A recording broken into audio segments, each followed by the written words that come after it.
Sa wakas ay nagsalita na ang kapuso aktres na si Chris Bernal, upang linawin ang isyong umuugong online kaugnay ng pagsusuot ng uniforme ng kanyang mga kasambahay tuwing sila'y nasa labas, na umano'y ikinagalit ng ilang netizens.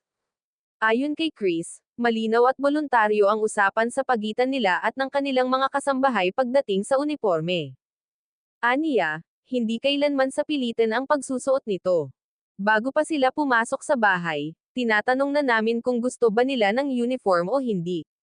Sa totoo lang, halos lahat ng naging kasambahay namin ay sila mismo ang may gusto ng uniform.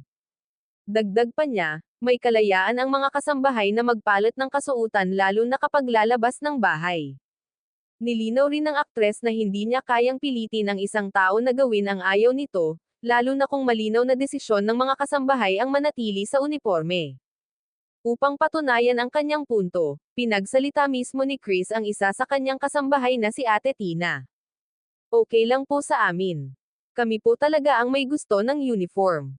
Mas diretso na po kasi ang lakad, wala nang palat-palat, at mas praktikal din, pahayag ni Ate Tina. Binanggit din ng aktres na may mga pagkakataong nakakasual ang ibang kasambahay, patunay na may opsyon at kalayaan sila sa pananamit.